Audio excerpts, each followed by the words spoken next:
Assalamualaikum warahmatullahi wabarakatuh. Ketemu lagi di perkuliahan online mata kuliah grafika komputer bersama saya Sidik Mkom. Oke, untuk pertemuan kali ini kita sudah masuk ke pertemuan 12.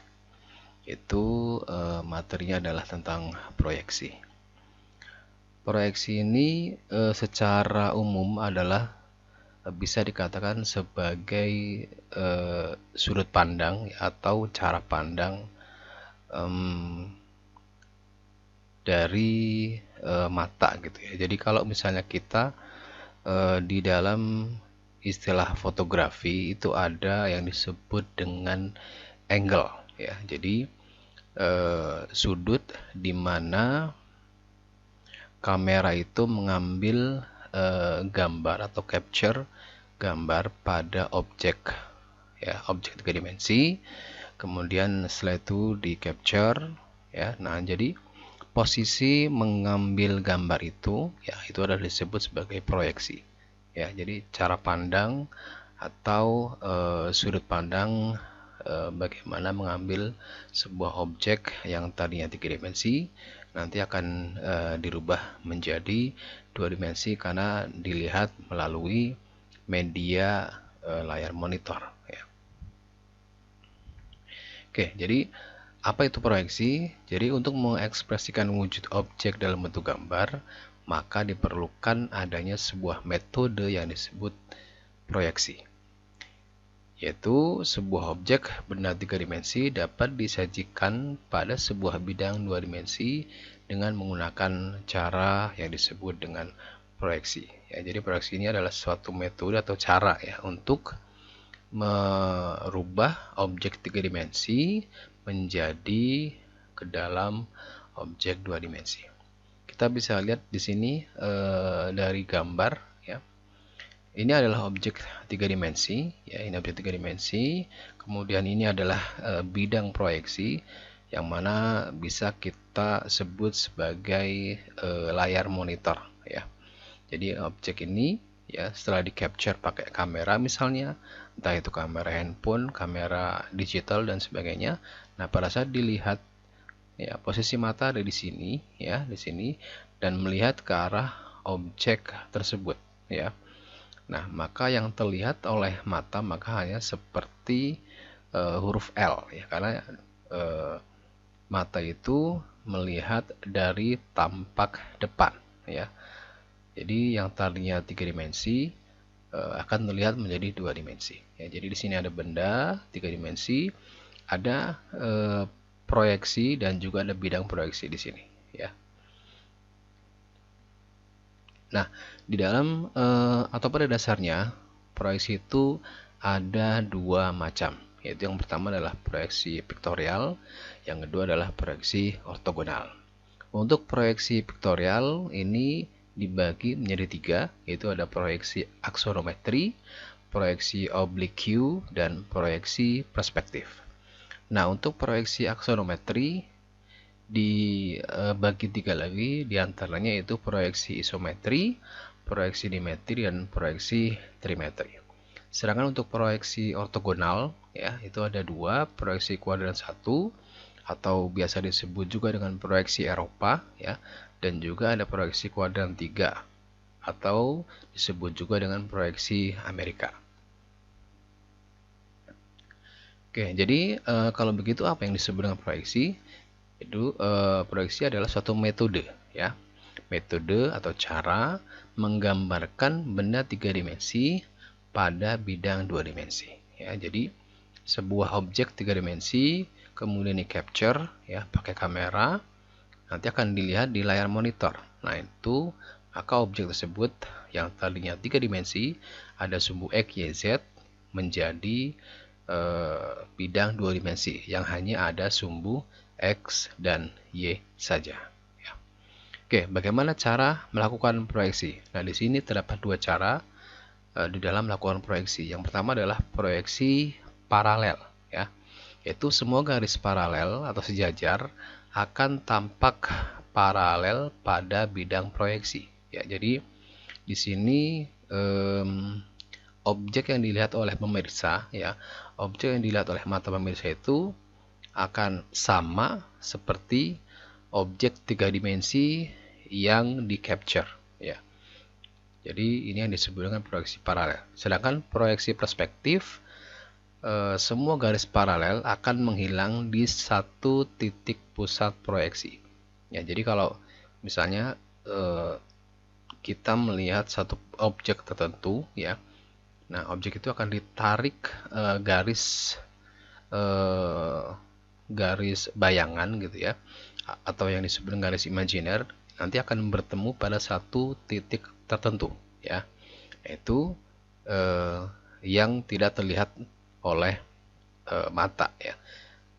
Misalnya proyeksi perspektif ini biasa digunakan pada kalau kita misalnya menggambar pemandangan, ya.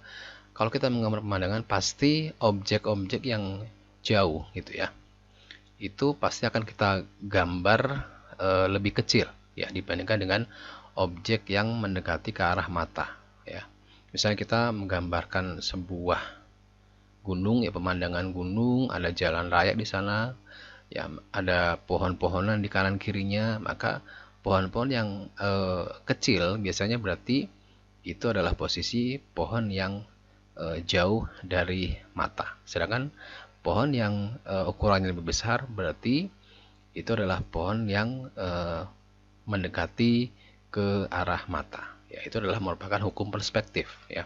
Jadi kalau misalnya ada yang menggambar ternyata pohon yang di ujung ternyata lebih besar dari pohon yang lebih dekat ke mata, berarti itu adalah melanggar hukum perspektif. Nah, ini yang disebut dengan proyeksi paralel, ya. Jadi sejajar, ya. Ini misalnya objek 3 dimensinya ada P1 dan P2, kemudian dilihat melalui layar monitor, ya, melalui bidang proyeksi. Nah, ini akan ditarik secara sejajar atau paralel, ya, sehingga objek yang dilihat oleh mata akan terlihat seperti objek yang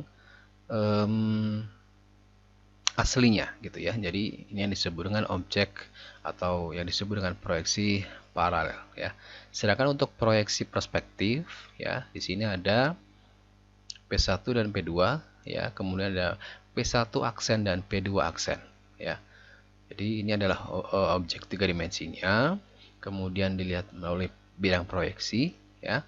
Nah, sehingga akan ditarik satu garis, ya, garis imajiner yang nanti akan bertemu di satu titik pusat tertentu, ya. Ini disebut dengan proyeksi perspektif atau hukum perspektif. Oke, nah untuk proyeksi paralel ini juga nanti dibagi menjadi dua, yaitu ada proyeksi ortografik dan ada proyeksi oblique, ya. Proyeksi ortografik adalah proyeksi dengan mata tegak lurus terhadap bidang proyeksi. Jadi proyeksi ortografik ini atau ortografis, ya, itu adalah melalui dari tampak depan, ya. Jadi dari sisi mata itu akan melihat dari tampak depannya saja, bukan dari tampak samping, ya, atas maupun bawah, ya. Jadi tegak lurus terhadap mata pemirsa, ya. Sedangkan untuk proyeksi oblique adalah proyeksi dengan mata berada di lokasi yang tidak tegak lurus, ya, terhadap bidang proyeksi. Jadi ada satu sudut, yaitu nanti sudut alfa dan beta, ya. Kalau untuk proyeksi oblique terdapat sudut yang menjadikan ada jarak di sana, ya. Oke, kita lihat mungkin nanti ada perbedaan, ya, antara proyeksi ortografik dan juga proyeksi oblique. Nah, untuk proyeksi ortografik ini juga dibagi dua kembali, yaitu ada multiview ortografik dan juga ada aksonometrik, ya. Aksonometrik dibagi menjadi tiga, yaitu ada isometrik, dimetrik, dan trimetrik. Oke, yang pertama kita lihat dulu untuk proyeksi aksonometrik ya. Di sini ada isometrik, di mana proyeksi ada 3 muka ya dipendekkan dalam ukuran yang sama ya. Sedangkan untuk dimetrik, proyeksi di mana 2 muka benda dipendekkan dalam ukuran yang sama. Sedangkan kalau trimetrik, proyeksi di mana 2 muka dipendekkan dalam ukuran yang berbeda ya. Contohnya kita bisa lihat di slide berikutnya ya. Ini misalnya contoh yang nah ini isometrik ya. Isometrik, kemudian dimetrik dan trimetrik ya. Jadi masing-masing bentuknya ya nanti kita bisa lihat dari penjelasan sebelumnya ya. Oke. Untuk proyeksi isometrik yaitu suatu jenis proyeksi yang secara akurat menampilkan objek dalam gambar dengan panjang sumbu yang menggambarkan ukuran objek sebenarnya. Ciri pada sumbunya, sumbu X dan sumbu Y mempunyai sudut 30 derajat terhadap garis mendatar ya. Sedangkan sudut antara sumbu yang satu dengan sumbu lainnya 120 derajat ya. Nah, ciri pada ukurannya, panjang gambar pada masing-masing sumbu sama dengan panjang benda yang digambarnya ya. Oke, itu adalah proyeksi isometrik. Nah, sedangkan untuk proyeksi dimetrik ini adalah merupakan perbaikan atau penyempurnaan dari proyeksi isometrik ya, di mana garis yang tumpang tindih menjadi tidak terlihat dalam proyeksi isometri. Nah, ciri pada sumbunya, pada sumbu X mempunyai sudut 10 derajat, sedangkan pada sumbu Y mempunyai sudut 40 derajat ya. Sedangkan ciri pada ukurannya, perbandingan skala ukuran pada sumbu X sama dengan 1:1 dan skala pada sumbu Y adalah 1:2. Sedangkan pada sumbu sumbu Z adalah 1:1 ya. Ini untuk proyeksi dimetrik. Kemudian untuk proyeksi trimetrik yaitu proyeksi dengan skala pendekatan 3 sisi dan 3 sudut yang tidak sama ya. Jadi pada sumbunya berpatokan pada besarnya sudut antara sumbu X, Y, Z dan panjang garis sumbu-sumbu tersebut ya. Nah, jadi pada ukurannya, proyeksi ini merupakan modifikasi lebih jauh lagi dari proyeksi isometrik ya. Ukuran panjang, lebar dan tingginya ya disesuaikan. Terdapat masing-masing 3 macam skala dan juga sudut kemiringan ya. Oke, ini proyeksi trimetrik ya. Kita kembali ke penjelasan proyeksi ortografik ya. Oke. Jadi proyeksi ortografik tadi ada multiview ortografik dan aksonometrik. Nah, kita lihat untuk proyeksi multiview ortografik. Jadi proyeksi multiview ortografik ini adalah merupakan proyeksi yang tegak lurus ya, yang mata tegak lurus dengan objeknya. Jadi kita bisa lihat di sini ya. Proyeksi ini diperoleh dengan menolkan ya atau memberikan nilai 0 pada salah satu koordinat ya sesuai dengan sumbu proyeksi. Nah, di sini terdapat 3 bidang ya. Yang pertama adalah terhadap bidang X, Y ya, maka nilai Q, X, Y sama dengan P, X, Y, Z ya. Untuk bidang X, Z ya, Q, X, Z sama dengan P, X, Y, Z ya. Sedangkan pada bidang YZ ya, Q, Y, Z sama dengan P, X, Y, Z ya. Nah, ini adalah bentuk proyeksi multiview ortografik ya, di mana kalau misalnya pandangan atas ya, berarti posisi mata ada di sini ya, di bagian atas ya, di sini, sehingga objek yang ini ya maka akan terlihat seperti ini ya, karena dilihat dari atas. Sedangkan kalau misalnya dari sebelah sini ya, samping, maka akan terlihat persegi panjang ya. Kalau dari sebelah kanan ya, maka akan terlihat seperti ini ya.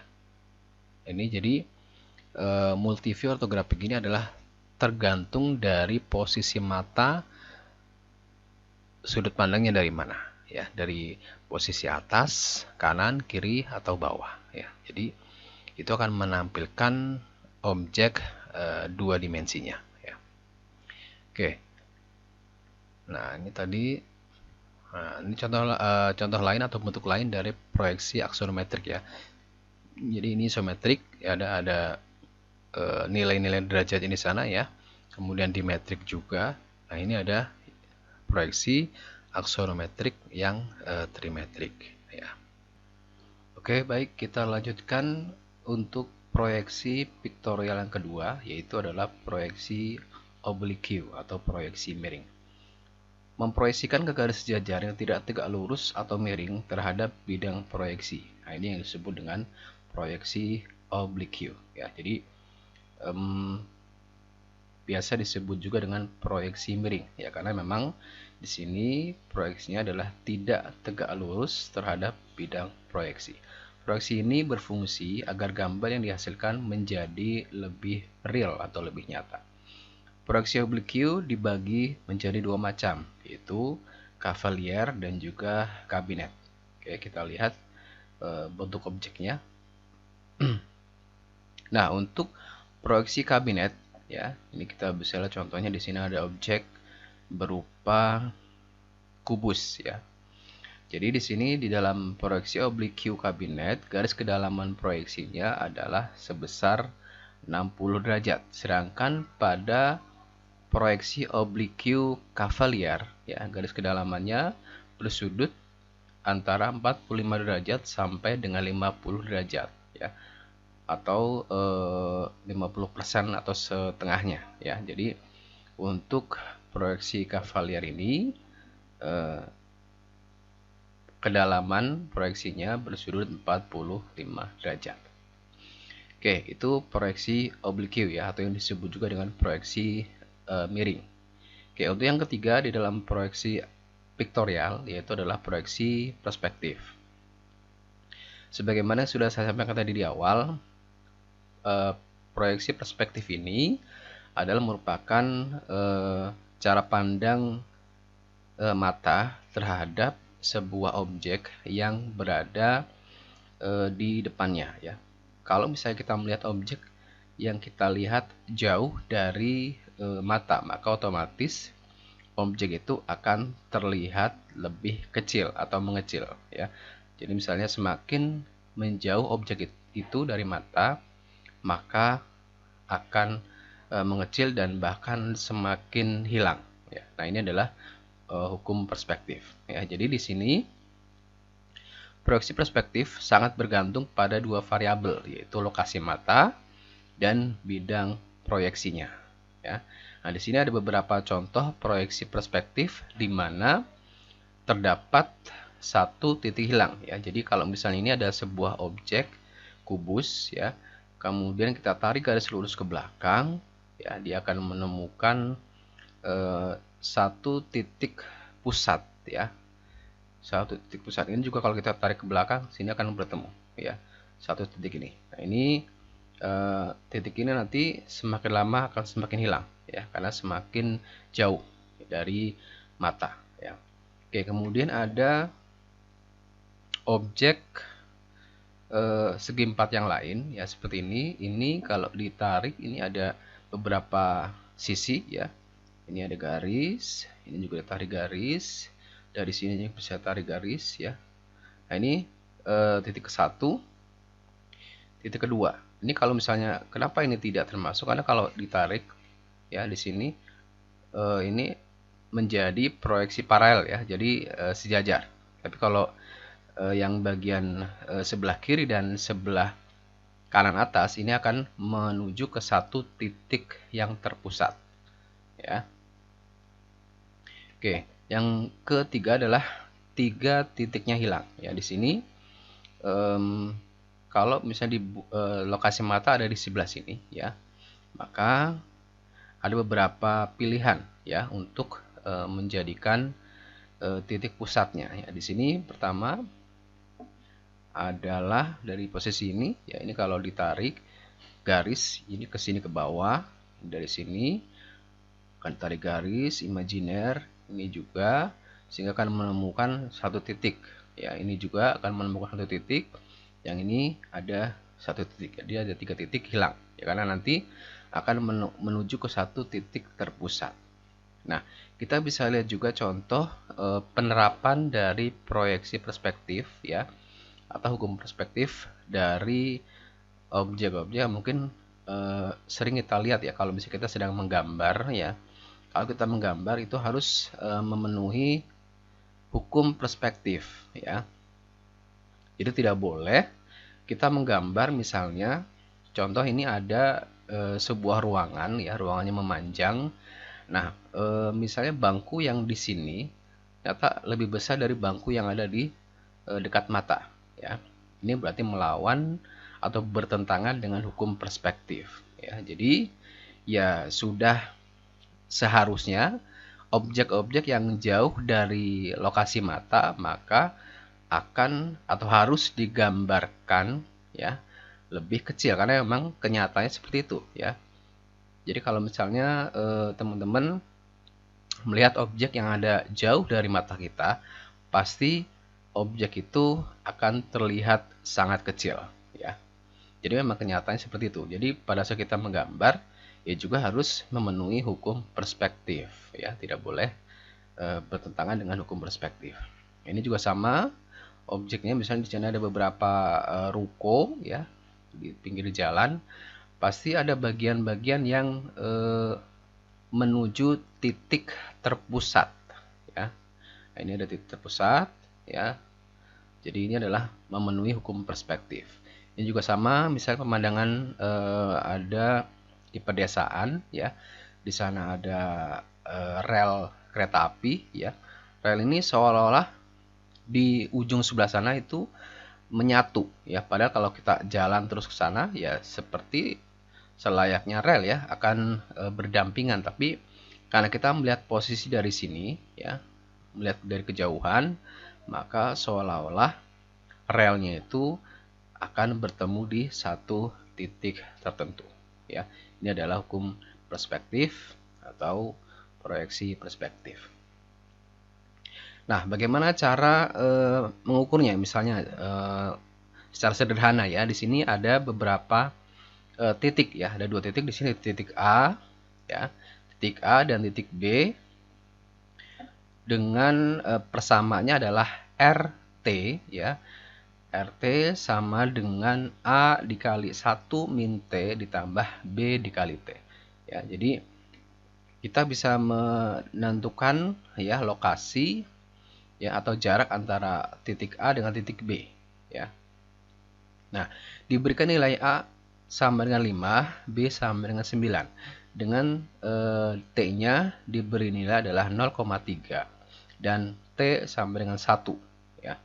Maka kita masukkan dari persamaan ini ya, RT sama dengan A ya, berarti di sini 5 dikali ini kan sebenarnya ada perkalian di sini ya.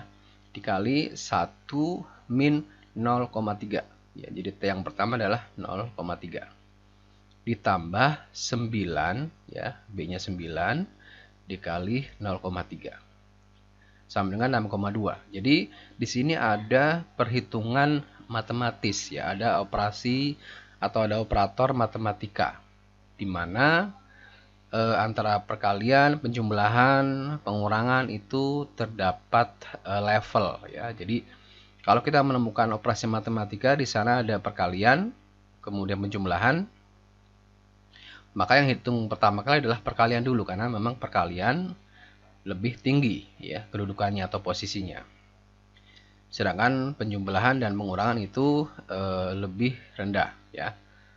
Nah, tetapi ada pengecualian kalau misalnya ada beberapa angka yang berada di dalam tanda kurung ya, sehingga kalau ada di dalam tanda kurung maka operasi ini yang paling diutamakan ya. Jadi operasi yang berada di dalam tanda kurung itu yang harus diutamakan. Oke, jadi kita hitung ini dulu ya, 1 dikurang 0,3 ya. Nah, maka nanti dapat hasilnya ya 5 dikali hasil dari 1 min 0,3 ditambah ya 9 dikali 0,3 ya, sehingga didapatlah 6,2 ya. Oke. Nah, sekarang untuk nilai T-nya yang sama dengan 1, maka 5 dikali 1 min 1 plus 9 kali 1. Ya, ini dihitung dulu. Ya, dihitung dulu. 1 dikurang 1 kan 0 ya. Berarti 5 dikali 0 sama dengan 0. Sehingga setelah itu ada perhitungan 9 dikali 1. Ya, sama dengan 9. Jadi nilai A dan B-nya ya, untuk nilai A-nya 5, B-nya 9, sedangkan untuk nilai RT-nya sekarang adalah 6,2 sama dengan RT yang kedua adalah 9 ya.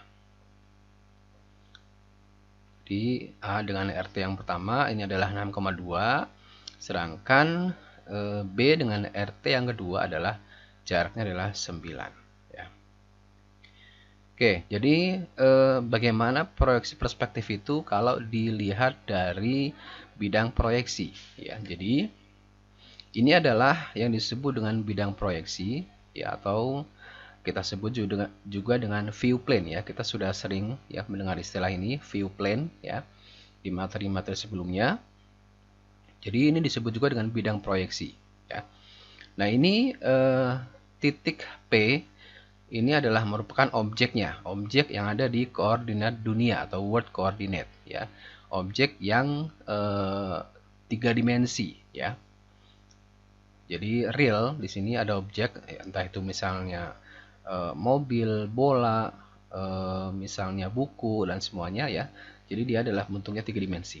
Nah, kenapa 3 dimensi? Karena dia mempunyai 3 sumbu yaitu X, Y, dan Z ya. Kemudian objek ini di capture ya, atau diambil melalui kamera misalnya. Kemudian setelah itu dilihat di layar monitor ya.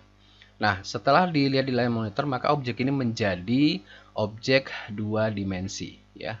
Untuk itu maka sumbunya yang tadinya X, Y, Z berubah menjadi X dan Y saja karena sudah berubah menjadi objek 2 dimensi. Ya, maka di sini dituliskan adalah karena tadi objeknya disebut dengan P, maka di sini P aksen ya, X aksen, Y aksen karena sudah menjadi 2 dimensi. Nah, dari sisi proyeksi perspektifnya, maka di sini akan ditarik garis lurus ya, seperti ini, yang akan menuju ke titik pusat tertentu ya, yang menuju ke arah mata ya. Sehingga tadi di dalam hukum perspektif, semakin jauh benda dari mata maka akan terlihat makin kecil ya. Tetapi semakin dekat objek dengan mata maka terlihat semakin besar ya. Itu adalah proyeksi perspektifnya. Nah, di sini ada variabel E ya. Variabel E ini adalah merupakan jarak antara mata dengan bidang proyeksi ya. Ini adalah jarak mata dengan bidang proyeksi ya. Nah, ini sumbu Y, sumbu X, dan sumbu Z ya, yang karena dia adalah 3 dimensi, sekali lagi ada 3 sumbu ya, X, Y, Z ya. Jadi seperti itu proyeksi perspektifnya ya. Jadi akan menuju ke satu titik pusat tertentu ya. Oke, sehingga didapatlah persamaan atau rumus sebagai berikut ya. Dengan bidang proyeksi adalah bidang X, Y, ya, X, Y, dan titik terletak di sumbu Z sejauh E, ya, tadi E itu adalah jarak antara mata dengan bidang proyeksi, ya. Maka didapatlah titik hasil proyeksi akan Z sama dengan 0, ya, karena Z ini berada di antara bidang proyeksi dengan objek 3 dimensinya ya, karena ini adalah sumbu Z-nya ya. Sehingga didapatlah rumus T aksen sama dengan 1 per ya, atau 1 dibagi 1 min Z per E ya. Ini adalah untuk menghitung T aksennya. Sedangkan untuk menghitung Y aksen sama dengan Y dikali T aksen. Untuk menghitung X aksen sama dengan X dikali T aksen. Dengan catatan nilai E-nya adalah harus lebih besar dari Z. Kenapa? Karena kan nilai Z-nya adalah 0, jadi nilai E-nya harus lebih besar dari Z, ya. Kita lihat ke contoh soal, ya. Di sini ada diketahui sebuah benda dengan vertex, ya, atau siku, ya, atau ruas, dan edge seperti tabel di bawah ini, ya. Jadi ini vertexnya ada 5, 1, 2, 3, 4, 5 dengan nilai dari sumbu X, Y, Z, ya. X-nya adalah 1, 3, 3, 2, 1. Y-nya 1, 2, 3, 2, ya. Di sini ya 3, 2, 1, 2 dan 2, 4. Untuk nilai Z-nya di sini adalah nilai Z-nya ada 0, ya. Jadi pada saat sumbu X-nya 1, Y-nya 2, sumbu Z-nya 0. Pada saat sumbu X-nya 3, Y-nya 2, sumbu Z-nya 0. Pada saat sumbu X-nya 3, sumbu Y-nya 2, di sini diberi nilai Z-nya adalah 0, begitu seterusnya, ya.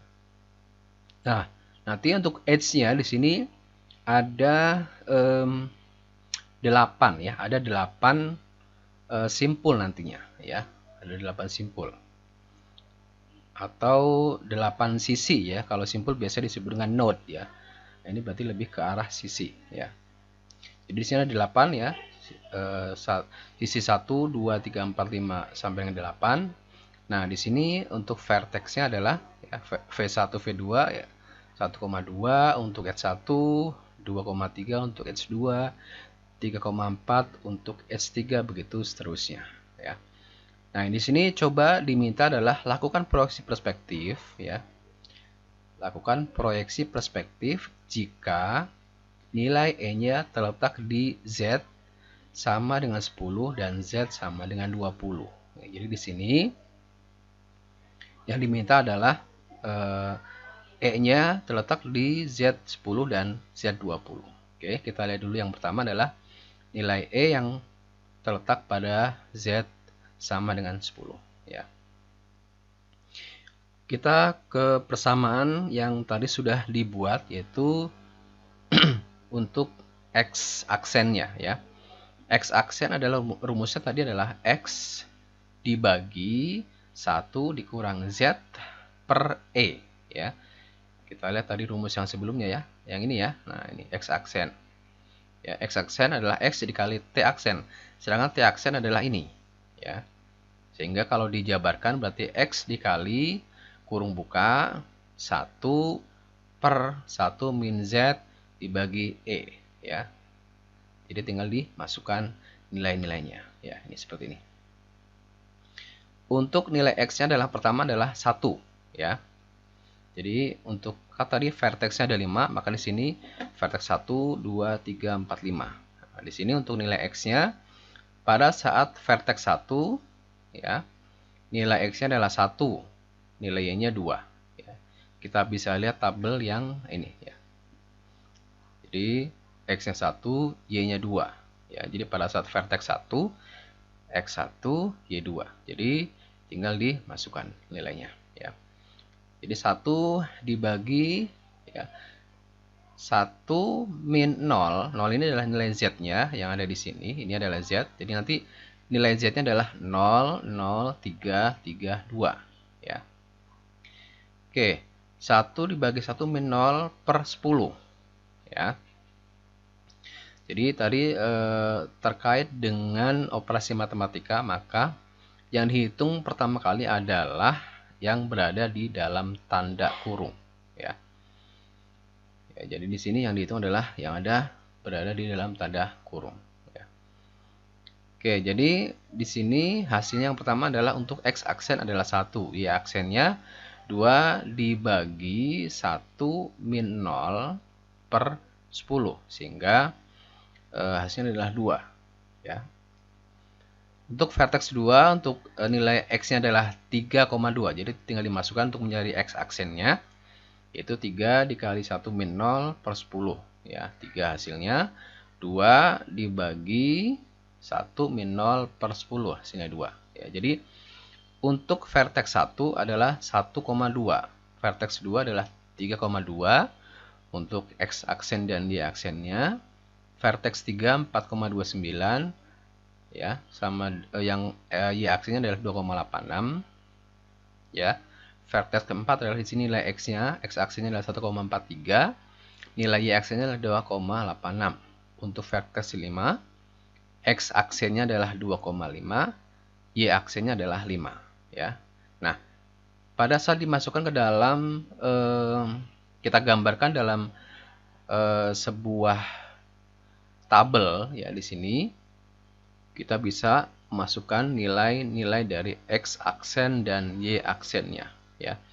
Untuk vertex yang pertama, kita bisa lihat vertex yang pertama, X-aksennya adalah 1.